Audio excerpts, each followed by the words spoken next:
Hello, YouTube. This is AndrewTheRed. This is going to be a quick review of Flatland by Abbott. Here it is here.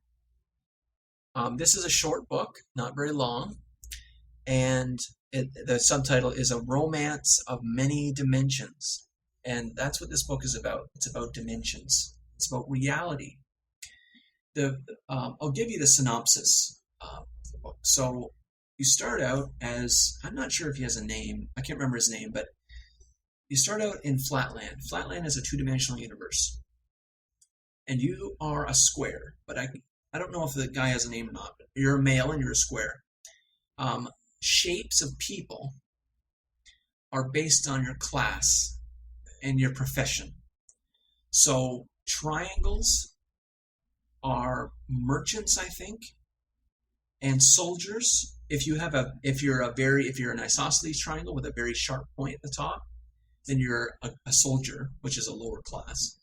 I think merchants are in there, and then squares are professionals, and then it goes up from that. If you're a part of the nobility, then you're a higher dimension, like you're beyond a hexagon, you're a dodecagon, etc. And if you're a circle, you're a priest. And he kind of, the first half of the book, he's constructing the world, which is interesting, but it's not as interesting as the last half. The last half gets more interesting, more philosophical. But the first half of the book, this is actually written, I think, in the 19th century. Yeah, late 19th century.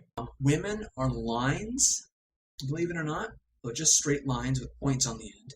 And you have a mouth on one end and an eye on the other, something like that. And he talks about how people recognize each other. You can still talk as a two-dimensional shape. How society works, and there's the houses. He gives you a diagram of what a house looks like. And I'll just show you that for fun. So here's a house, hexagon. And so there's a man's door and a woman's door. And so, because all the women are lines, right? So they're very skinny. And men are these big shapes, so they need a bigger door. And the reason why, there's some strange stuff about women in here. Maybe it's because it's late 19th century. But he says that women are very dangerous, and women are I want to say protective, but that sounds very positive. They are very kind of like imprisoned is a little bit harsh, but they are controlled because they're so dangerous. Because he says stuff like, this is probably the beginnings of Freud. There may be a connection there, I have no idea. But he says that women can get hysterical and then just ram people and kill them because they're lines with sharp points on each end. And to be killed in Flatland, you just get pierced, and you have organs and stuff inside your shape.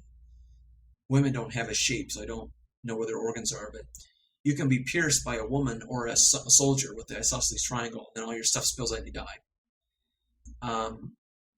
And so they heavily control women because they can get hysterical and just rant. Like, it says something about like moving back and forth and killing a whole bunch of people. It's kind of weird. But another thing he mentions is he talks about you can have children. I have no idea how they have children, but there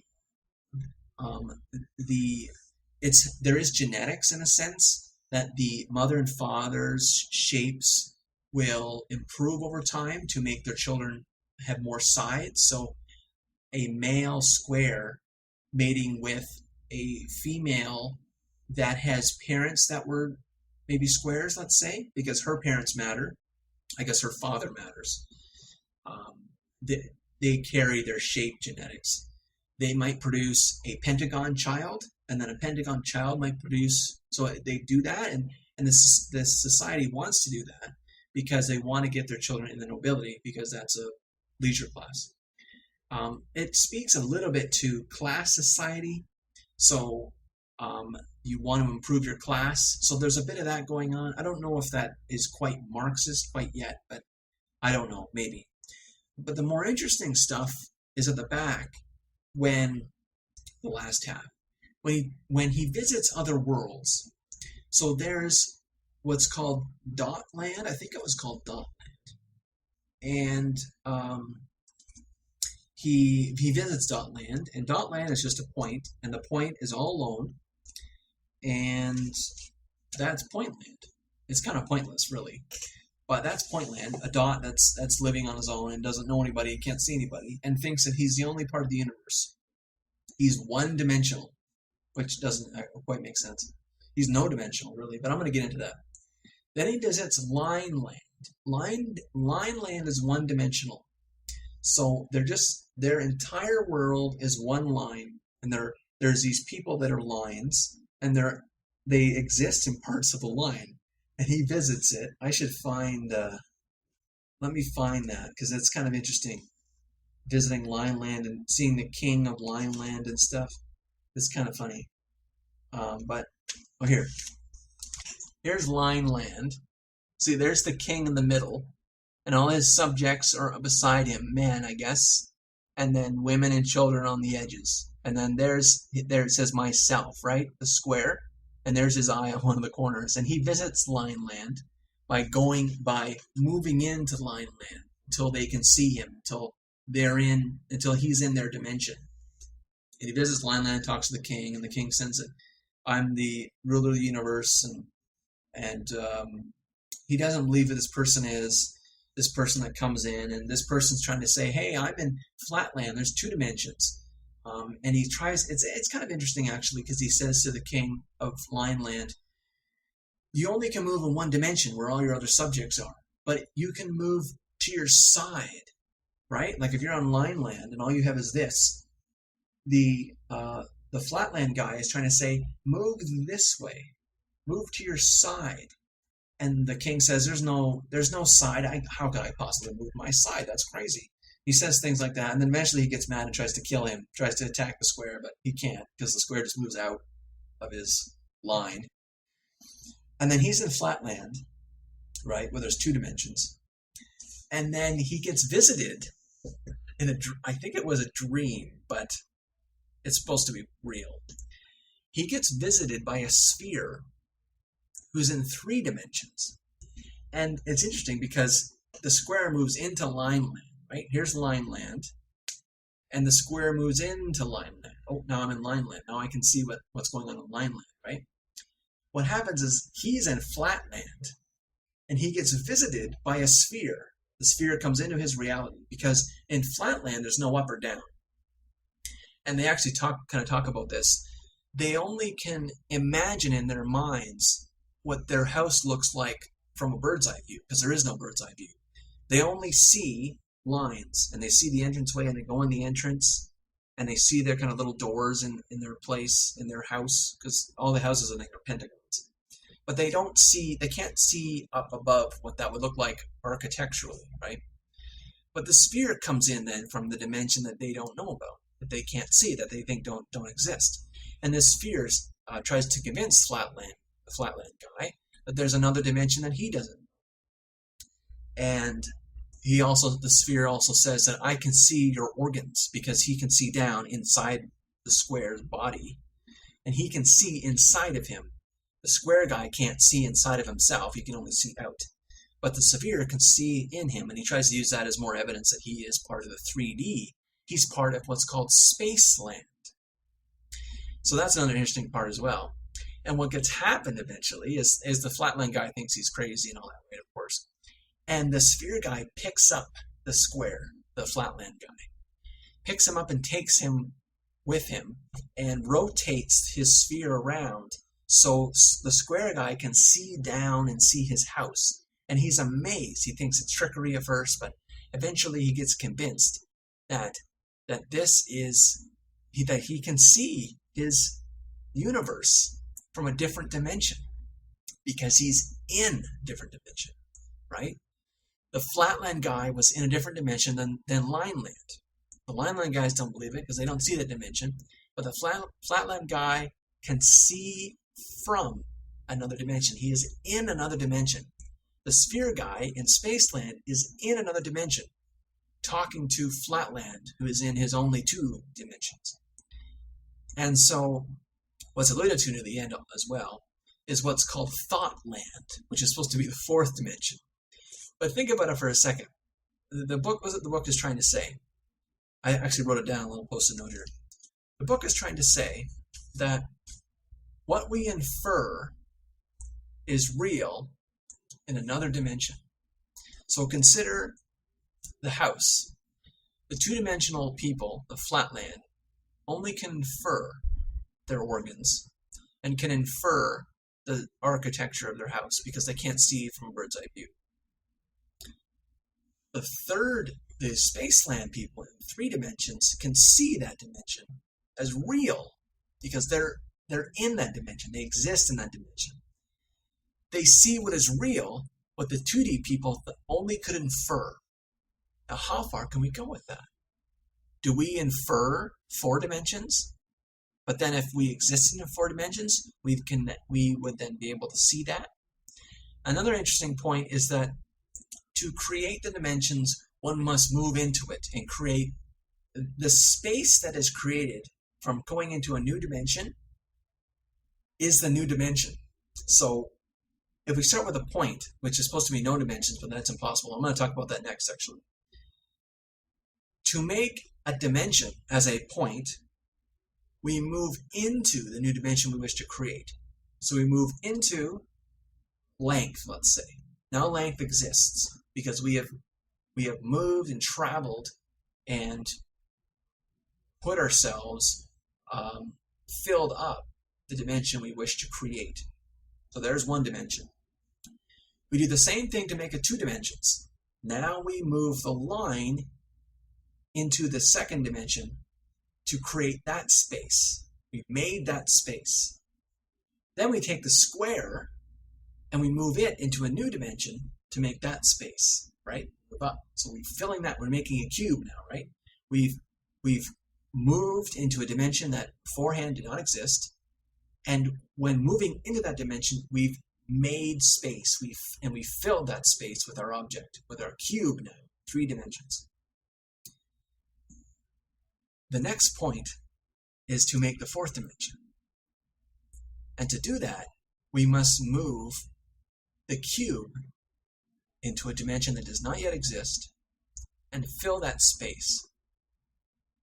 What the hell is that? What would that be? Now, the point of Flatland is that we, who exist in 3 dimensions, we are part of Spaceland, right? We're the sphere. There is no way for us to understand or to consider a 4th dimension. We must be mentored or taught or visited by something that exists in 4 dimensions.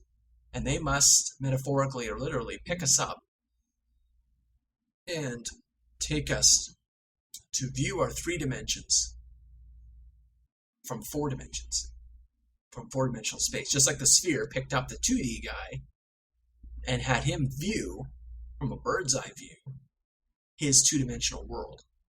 We need something that would pick us up and let us see, from a bird's eye view, our 3D world. Now, what is that? No idea. Mathematics has attempted to prove dimensions, but we have to be able to experience that 4th dimension, not just theorize about it. At the end of the story, the square guy gets into this view that there are many dimensions, and eventually he's killed by his people that think he's crazy, which is, pretty historically accurate.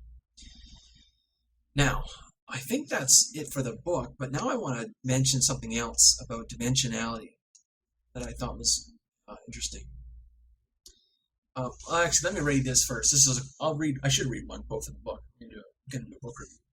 This is on the 4th dimension. This is on page 142.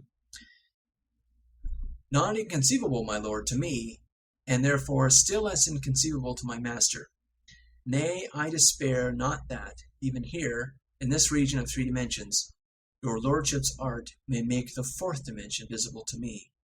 Just as in the land of 2 dimensions, my teacher's skill would fain have opened the eyes of his blind servant, to the invisible presence of a third dimension, though I saw it not. I should have maybe put the context in first. So he's talking to the sphere. The sphere, as his teacher, has picked him up for him to see what his two-dimensional world looks like from a three-dimensional perspective. He's saying now that you've done that to me, what's the fourth dimension? Why can't you give me that? That's what he's saying. And the 3D guy actually denies there's a fourth dimension. So the pattern exists. The other thing I want to mention is talk about is dimensionality. It seems to me that a point has no dimensions, but that's not impossible. One thing I think I want to separate here is what mathematics theorizes and what reality is. Mathematics can theorize a point as having no dimensions, but that doesn't exist in reality. There cannot be a point without dimensions, because even a point has all dimensions in it, because a point has to occupy space. And to occupy space means that you concede to all dimensions this reality holds. It may be possible that this reality is only three-dimensional, and that's it. You can theorize all you like in mathematics, although you could say that if you theorize about stuff that doesn't exist, then you can't be theorizing correctly. But a point can't have no dimensions, nor does a line have one dimension, nor does a square have two dimensions, and perhaps nor does a cube have three dimensions. We just don't know what that fourth dimension is. Everything that exists in reality has all dimensions, because if it did not, it would not exist. To occupy space, one must contain all dimensions. That's what exists in reality. Mathematics can theorize all it likes about trying to separate, and this is okay, to separate dimensions for analysis purposes, fine. But reality has all of it. You can't separate them. You can't separate one dimensions in reality, not possible. You can't separate two dimensions in reality, not possible. Now we think we can separate three dimensions because that's all we see and think, but it may be possible to go beyond that. But the universe may just be three dimensions only.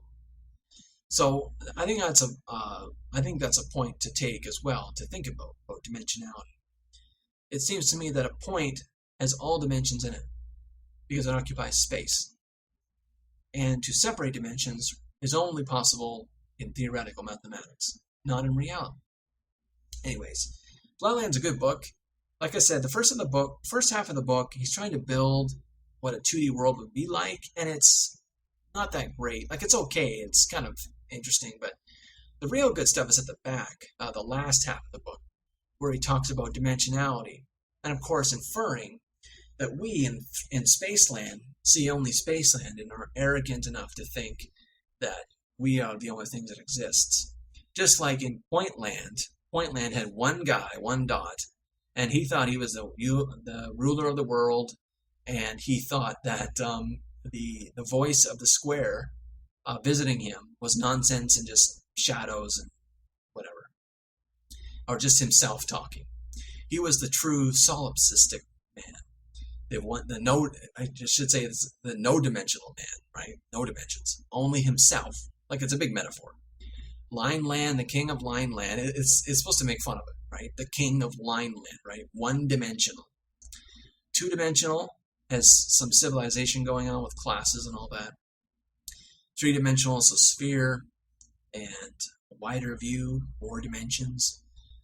And then if there's maybe more dimensions than that.